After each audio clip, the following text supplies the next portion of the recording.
Welcome everybody to GoLocal Live. I'm Josh Fenton, CEO and co-founder. Couple quick updates. If you haven't seen the story, news editor Kate Nagel has a great profile on Rhode Island's only black pro golf instructor. It's a really interesting story of how he came from the Mount Hope section, Camp Street area of Providence through Hope High School and end up being one of the leading golf pros in the state. It is a must-read story. Secondly, disturbing news, data that came out late last night on what's going on in America's healthcare system. 21,000 Rhode Islanders have lost their healthcare since February through May. Rhode Island still has one of the highest percentage of people who are covered by healthcare, but 21,000 have lost it in just the first four months of the pandemic. Later on today, we'll have Dr. Michael Fine at 12 noon. Please stay tuned for that. Let's go though to Azure Cygler. She's with the Rhode Island Sea Grant down at the University of Rhode Island. They're at the cutting edge of almost everything that's going on in Narragansett Bay, its implications to America's oceans and the world's oceans. Azure, thanks so much for joining us. Such a pleasure, Josh. Thanks for having me. Okay, let's go to it. There's a huge pandemic. It's having implications. States are reclosing. We're in a national and global recession, maybe even a depression based on some measurements. But it's also this incredible opportunity for those who are creating food in Rhode Island, those who work in the shellfish industry, those who work on farms. Talk a little bit about how Rhode Island Sea Grant, specifically your program, is working with those who are trying to create a greater, more localized food product. Absolutely, right. I mean, in terms of our seafood industry, we have some of the best and most amazing innovators you could imagine. So at University of Rhode Island, where I work with Rhode Island Sea Grant and the Coastal Resources Center, we've been working with these folks for years. I just wanted to kind of zero in on the shellfish industry, which is a part of the bigger seafood system. Our shellfish industry, in terms of aquaculture, we have about 83 farms active currently in the state, and they were really hit hard. Over 90% of their sales declined, in late March and April. We are, like I said, they're some of the most amazing innovators in the world, anyone who works on the water especially, and they're really starting to figure out how to tap into that opportunity that you just mentioned. They're tapping into some direct sales channels. They are offering other products and services. They are looking to USDA and others at sort of a national level for assistance. So their oysters are the predominant crop grown by our aquaculturists, over 90%, to a lesser extent some seaweed and other shellfish. And the wonderful thing is restaurants are reopening. We are in phase 3. People are starting to adapt to this new normal. And they're starting to see sales in terms of the growers, that we're starting to see them provide their oyster crops to restaurants.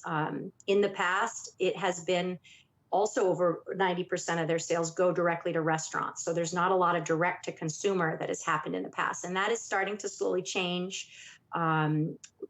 Growers are tapping into existing sales channels like What's Good and other farm delivery apps. They're also innovating, expanding their own websites, getting the proper licenses to sell directly. So we're really seeing that opportunity come to fruition, and it's an amazing thing. There's places where you can buy oysters and have them delivered to your house, and then there's restaurants still throughout the state that are serving our local oysters. We're not out of the woods yet, but we're getting close. Let's talk about it. I, as a consumer, I want oysters this afternoon or for dinner tonight as an appetizer. Is there an infrastructure now yet? I know that it's only 2 to 3 months, that I can contact one of the growers here in Rhode Island and get oysters delivered to my home? Absolutely. There is the Ocean State Shellfish Cooperative is located in Narragansett, and there's about 13 farms that sell through Graham Brawley, who runs that wonderful organization. And they just started over the last couple months to sell directly. So you can go onto their website and purchase oysters and get them delivered or for pickup. Yeah, I mean, listen, we live in a cruel, cruel world. It is only getting crueler. Immediate gratification, immediate delivery is now the expectation. I can order something through Amazon Prime and get it the next day delivered to my home. And 99 times out of 100, it comes exactly the way I asked it to be and delivered exactly when they told me it was coming. Is the industry here gearing up to be able to meet that level of direct consumer demand? Because while restaurants are reopening, I think every forecaster, economist is forewarning that we may lose upwards of 50% of all restaurants across the region. Data we produced yesterday coming out of Harvard, MIT, and Brown show that restaurant sales are down 54% to date. Will they be able to make that pivot, and what more can consumers do to support them? Absolutely, and they are making that pivot. It's slow, but I think that the model that the rest of the food system in Rhode Island and the nation has been following is something that a lot of growers are piggybacking on. We're learning from it and then directly utilizing sort of the farm fresh models and such. So yeah, there's a ways to go, but there's also a lot of folks working on this. There's a lot. Us at Rhode Island Sea Grant, we have a rapid response project where we're tapping into what the needs are for the industry now and developing some online programs, tech type support to help them, transition and pivot into this digital world. A lot of them have, but again, 83 farms, there's some that are brand new, haven't had a year of sales yet, and they're really struggling. So we're going to provide those types of tools. There's a lot of great research going on. So absolutely, I think that also supporting our restaurants that are serving local food is a really important thing for us to all do. And that there's a queasiness still, I think, with some of us in terms of going out and dining. But I would say the vast majority of our restaurants, especially that are serving local, are really taking this seriously, are taking all the safety precautions, are doing everything right. So there's a reason to support them as well. Yeah, listen, the restaurant industry is in a real pickle. We had Dr. Alan Roth on from one of the leading New York hospitals who got hit the hardest during that very first wave in March. He outlined a number of issues, what went right and how many things went wrong. One of the things he forewarned is, listen, he said he's comfortable eating outside of a restaurant. He is not comfortable in eating inside a restaurant. So there's some huge opportunities for restaurants to regain some traction, certainly on outside dining, but who knows what the world will look like in 2 to 3 months as the summer and early part of the fall ends. How can shell fishermen and women who have been working so hard in building farms, I mean literally farms, no different than a dairy farm, transition and they've got to become marketers. They've got to become technologists. The upside is the margins for them are significantly higher for them if they can create that relationship with the end consumer, a much higher margin, much more profitable. Who's making gains? You don't have to name names, but are you seeing some folks really taking on and embracing the opportunity? Oh, absolutely, Josh. There are a lot of folks helping them through that, sort of guiding them through this. And I think that, one of the things that has to happen is public education about how to eat shellfish, especially oysters. Most people don't know how to shuck oysters. Again, people were going to restaurants and relying on those talented individuals to have their oysters served. And now, the industry and others are providing recipes on how to grill shellfish at home. You don't need to know how to shuck them. You can pop them right on the grill. Perfect summer fare. There's a lot that, shucking videos. And so there's a lot that we need to do as the research community and the industry sort of advocacy community needs to do to have people try new things. I think that goes across the board for seafood. We have a lot of amazing seafood that's year round that comes in at our docks. Our Rhode Island Department of Environmental Management approved an emergency action this April to allow direct-to-consumer sales for some seafood. That is something that's been really successful, and we hope to make that a permanent measure. And through that, there's a lot of education that can go into what to eat, how to eat it, especially I think now as we edge ourselves closer to the fall, being healthy ourselves, eating healthy as individuals, feeding our family healthy food. And shellfish are little nutrient bombs. They're little protein, zinc, magnesium bombs. They're the most wonderful thing you could eat. And I think that's going to be something we have to help remind consumers about. Some of the best food you could be eating is right at your doorstep to stay healthy. If Yeah, there's an they've got to sell those cool rubber gloves and the right knife to be able to do shucking. Those have got to be an add-on when you make an order.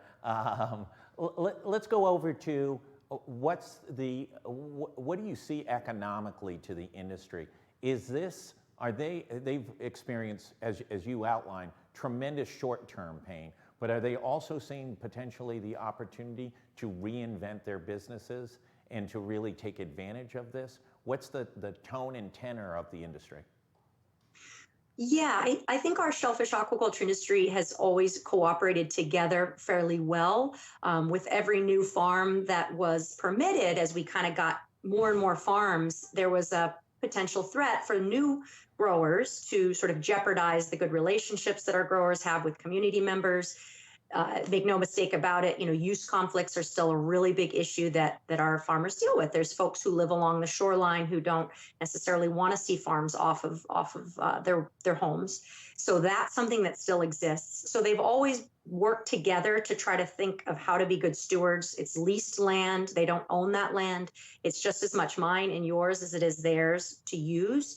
So they have worked together, and I think they need to continue to do that, pivot off each other, utilize each other's gained knowledge in this tough time, use some of our wonderful networks. Pat, that you interviewed the other day, he mentioned DEM's Department of Ag. They're very helpful. Our DEM is very helpful.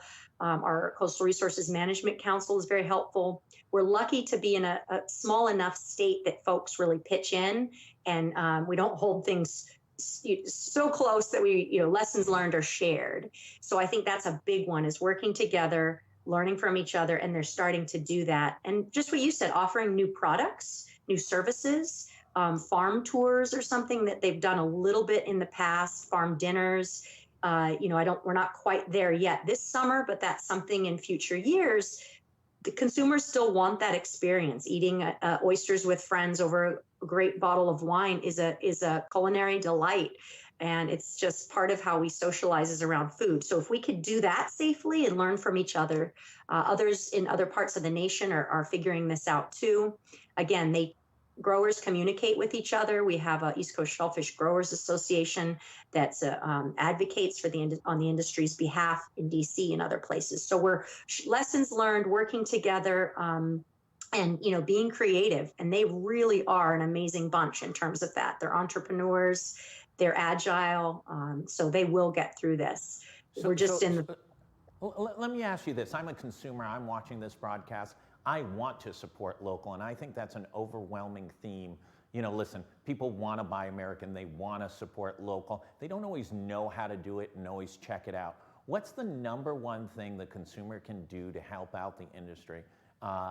Where should they go? What should they do? Absolutely. I would say one of the number one things is to buy local seafood. And in our particular discussion today, buy local oysters. There's a lot of ways you can prepare them at home, even if you don't know how to shuck them. Again, grilling them.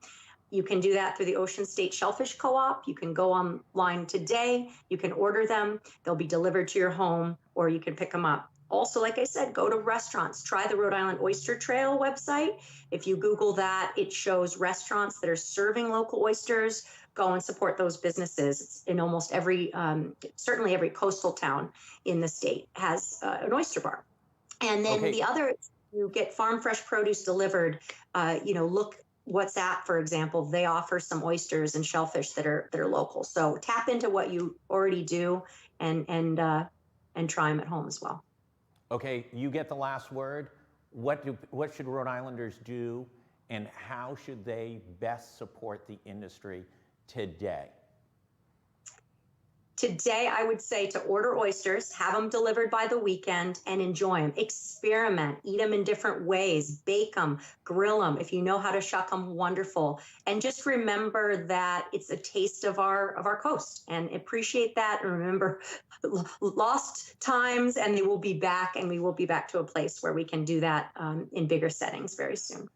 Azure Cygler from Rhode Island Sea Grant down at the University of Rhode Island. I want to thank you so much. This is part of an ongoing program with the Rhode Island Food Policy Council, kind of bring you the best and brightest, smartest of who's local on expanding the food chain here in Rhode Island so people know where to go and what they can buy. I want to thank you so much for joining us. We'll have all the details in the write-up on this, all the links, all the details, where you can order and what you can do.